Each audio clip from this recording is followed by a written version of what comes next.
Hansen, and now I give the floor back to the Prime Minister to answer to the questions, quite a lot of them that have been made to you. Thank you. Madame la Présidente, un grand merci. Tout d'abord, je tiens à remercier tous les orateurs d'avoir pris la parole. Et je me permettrai de rebondir. Je ne sais pas si Madame Aubry est là, car Madame Aubry a attaqué mon pays, mais je me rappelle, j'ai eu le même scénario, Madame la Présidente, il y a quelques années, mais ça venait de l'autre extrême, c'était Madame Le Pen. Aujourd'hui, Madame Le Pen n'est pas là, et Madame Aubry m'a demandé une devinette. La devinette, c'est qui tient le même discours que Madame Le Pen et depuis 4 ans, c'est Madame Aubry.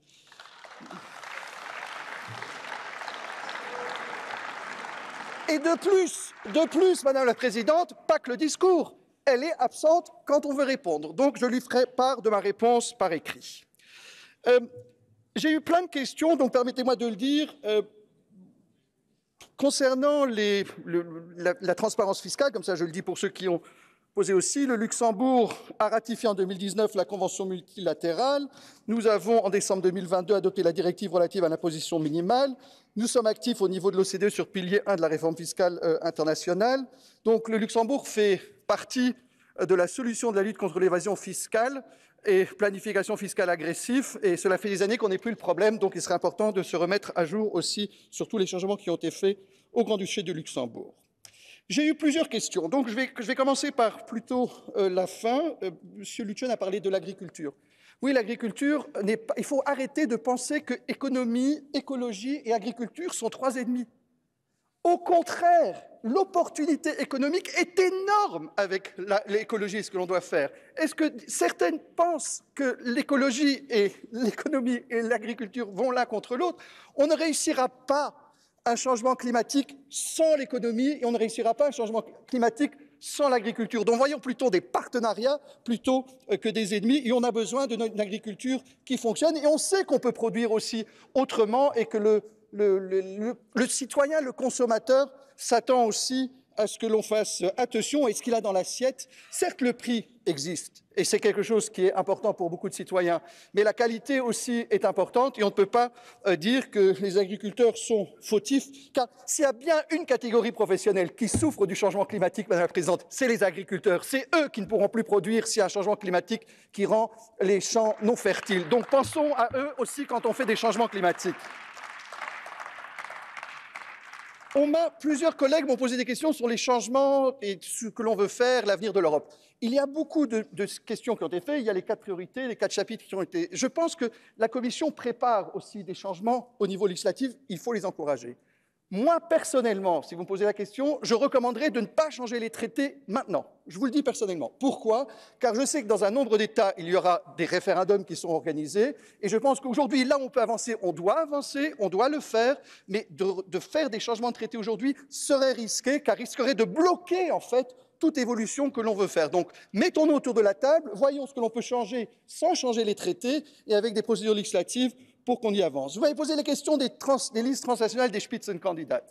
Je dois vous dire personnellement que les listes transnationales, si on veut les faire, elles doivent être transnationales. Ça ne doit pas être régional, ça doit être une liste, si on veut le faire, de 27 candidats, de 27 pays différents. Et dans ce cas-là, il y aura un Spitzenkandidat. Car on a aujourd'hui des Spitzenkandidaten qui sont candidats nulle part ou alors qui ne sont pas sur les listes de tous. Donc si on veut avoir un Spitzenkandidat au niveau européen, que les partis se mettent d'accord, qu'il y ait une liste qui soit représentée dans chaque pays avec 27 candidats dessus, qu'on ait une voix pour ces députés européens où on choisisse qui on veut élire et une autre liste européenne transnationale avec 27 candidats qui aient les labels des différents partis qui s'identifient et qu'on les élise.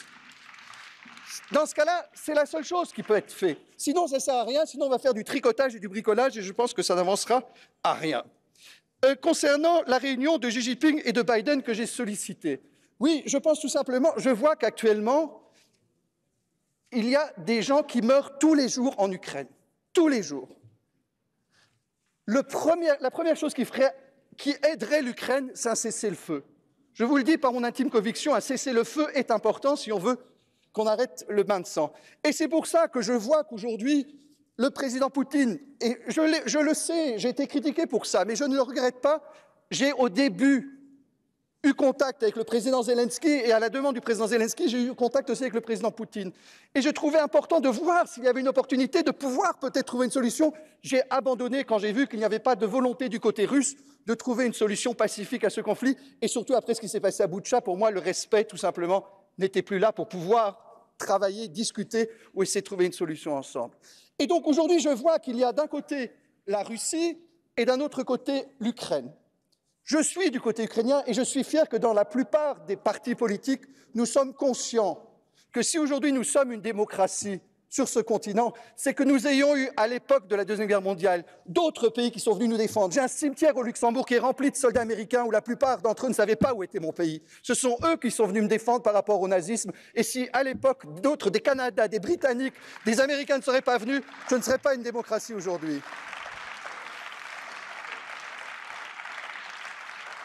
Et on ne peut pas accepter qu'un autre pays plus grand décide quel est l'avenir d'un pays voisin. Donc on doit continuer à soutenir. Et je pense qu'aujourd'hui, les deux personnes qui auraient le plus d'influence, et c'est ça ce que je dis, pour y avoir un cessez-le-feu, c'est le président chinois et le président Biden. Je l'ai dit et je le réitère.